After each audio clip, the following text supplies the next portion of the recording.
It is happening again, my brothers and sisters. Another day has dawned for us to look into God's Word, and I'm grateful that you're here for another Living Hope Today study. Today, we find ourselves in 2 Samuel chapter 3. Saul has abdicated his kingship. How did he do that? Well, he wouldn't obey God, and his disobedience led him to his own destruction. God has anointed David to be the king through the prophet Samuel, but things are in upheaval right now in 2 Samuel chapter 3. Who's the king? Well, David's been made king of Judah, the southern kingdom, but the northern kingdom is still in chaos. And today in chapter 3, we're going to watch this political maneuvering and see how it ends up that God accomplishes his purpose through human decision. First, let's start here in verse 1, the war between the house of Saul and the house of David lasted a long time. So there's political intrigue, there's battles going on, people are dying over the power struggle and the transition that Israel is in right now. But it says here in verse 1, David grew stronger and stronger, while the house of Saul grew weaker and weaker. So God, instead of just declaring his intention and making it happen at the death of Saul, he's allowing this process to take place where there's a great struggle. Well, okay, so now the text kind of takes a break here and gives us a little bit of David's history and his lineage. The sons were born to David in Hebron. His firstborn was Amnon, the son of Ahinoam of Jezreel. So Amnon is the firstborn son. His second, Chileab, the son of Abigail, the widow of Nabal of Carmel. So now we have Chileab. Then we have Absalom, the son of Maacah, daughter of Talmai, king of Geshur. The fourth, Adonijah, the son of Haggith. The fifth, Shephatiah, the son of Abital. So David's got quite a few wives here, doesn't he? And the sixth, Ephraim, the son of David's wife, Eglah. These were born to David in Hebron. During the war between the house of Saul and the house of David, Abner. Remember Abner? He is the cousin of Saul. Abner had been strengthening his own position in the house of Saul. All right, so now we have another son listed. Now we have another character, Abner, brought back to our attention. But just to go through David's sons listed here, I just want you to see Amnon's the firstborn, Abigail has Chileab, Maacah has Absalom, Haggith has Adonijah, Abital has Shephatiah, and Eglah has Ephraim. So we got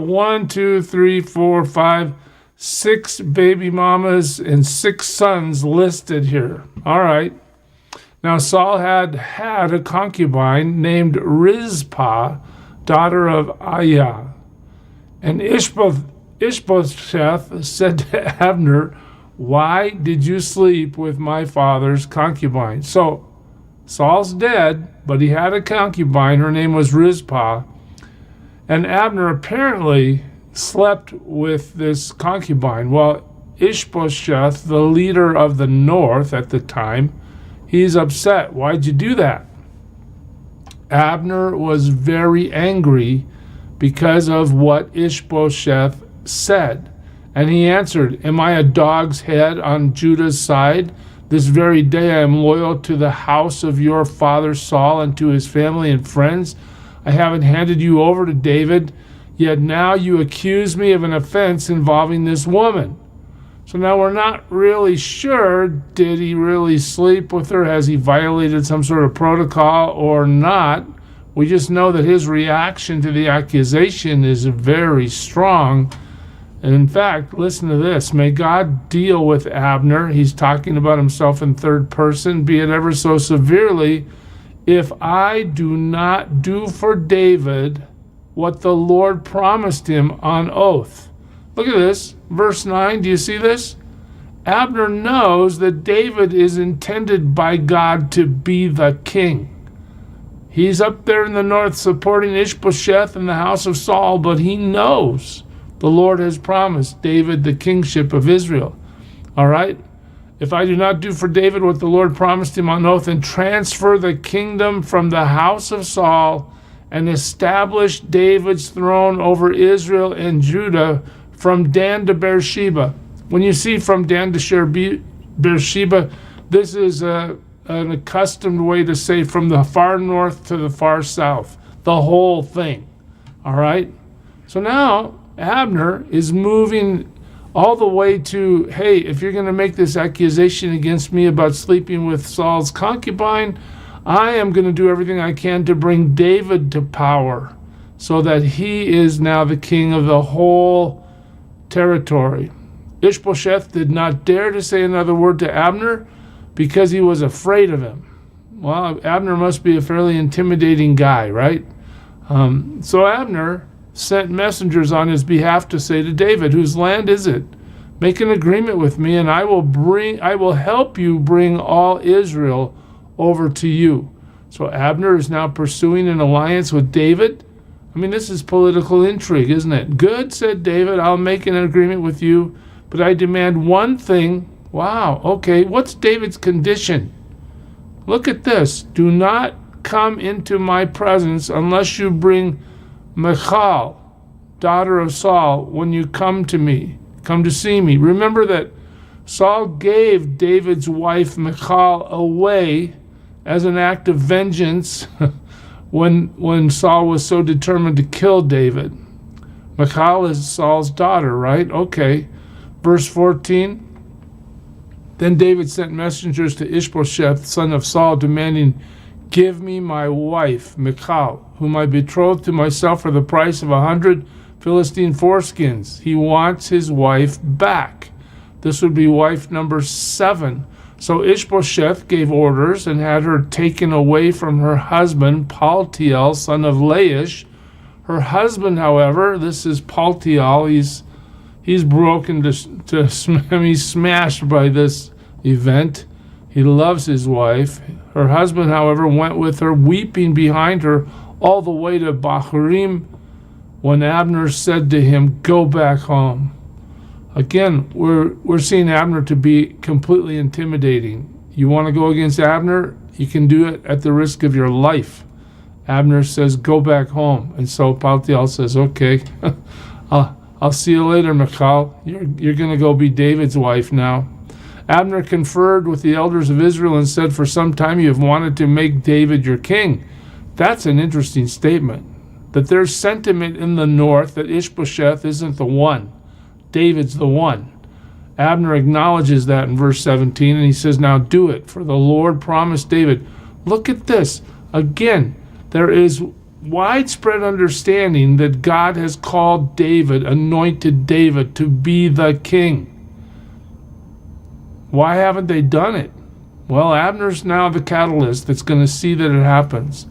By my servant David I will rescue my people Israel from the hand of the Philistines and from the hand of all their enemies. So we know David is God's man.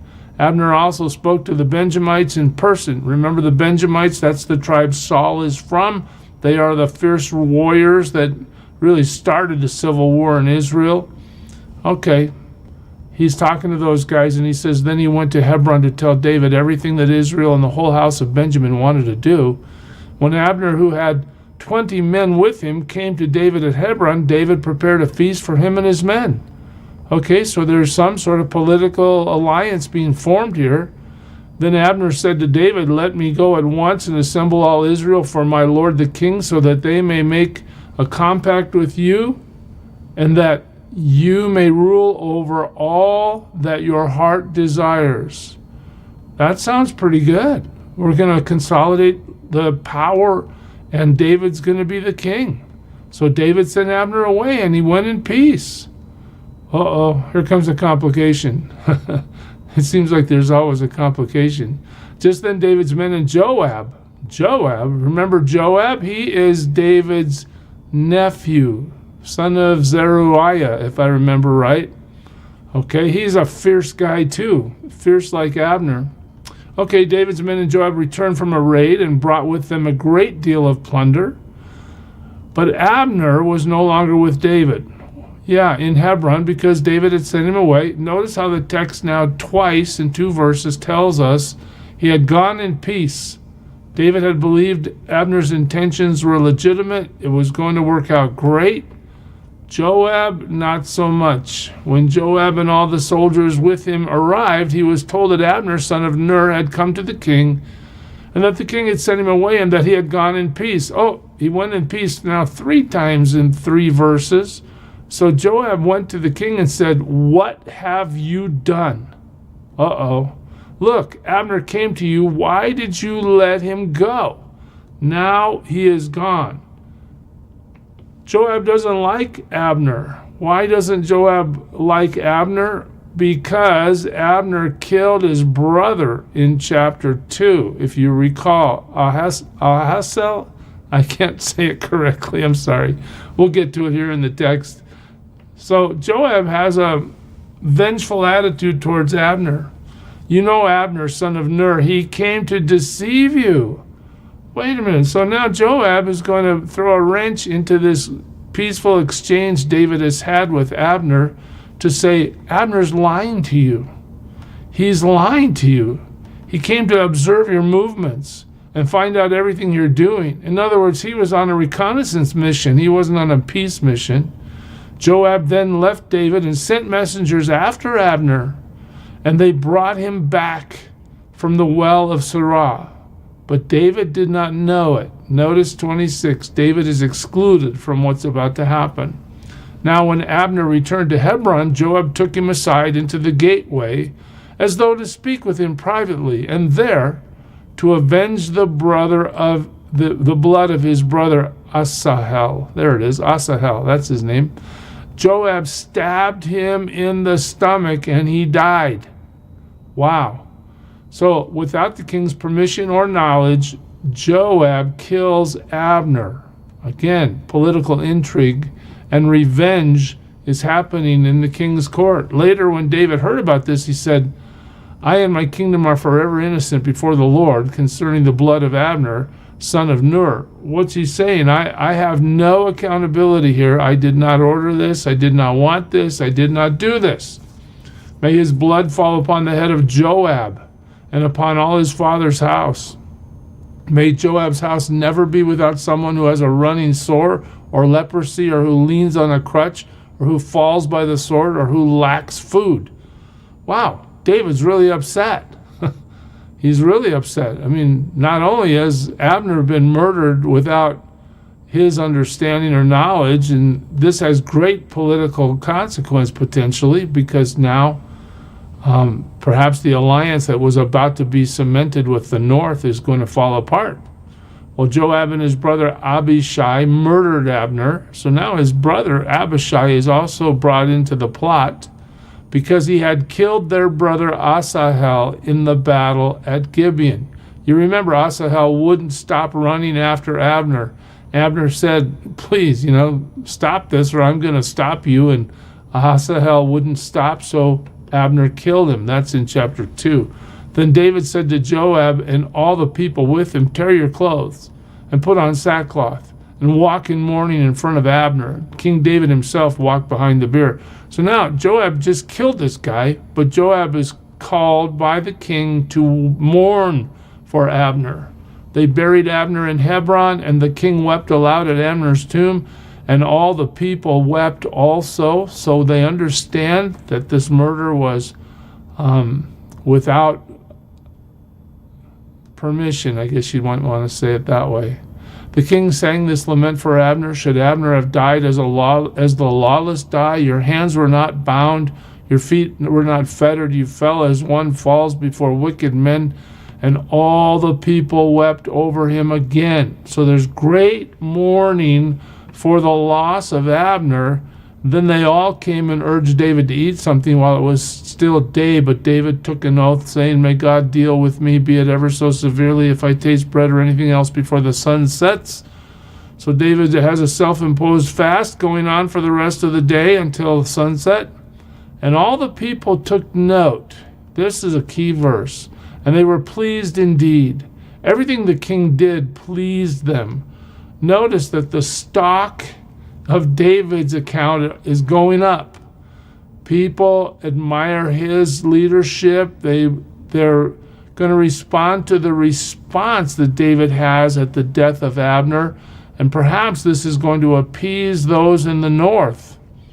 So on that day, all the people and all Israel, those are the people in the north, they knew that the king had no part in the murder of Abner, son of Ner. Then the king said to his men, "Do you not realize that a prince and a great man has fallen in Israel this day?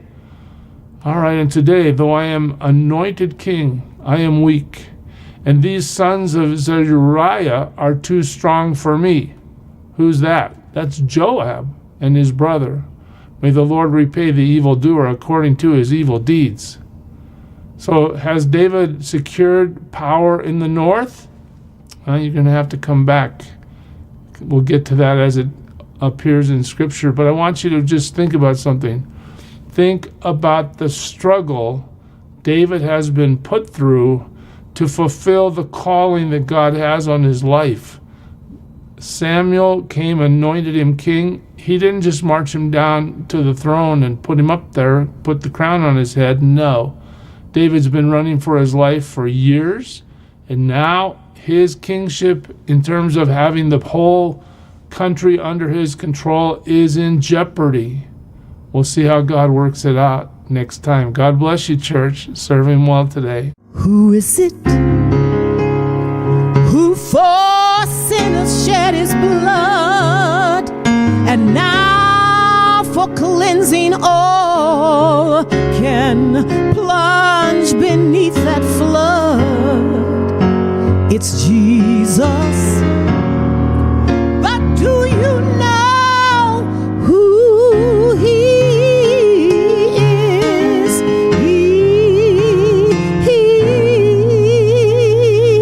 He's the image of the invisible God, and he's the brightness of his glory, the first, the last, the future, the past. He is God.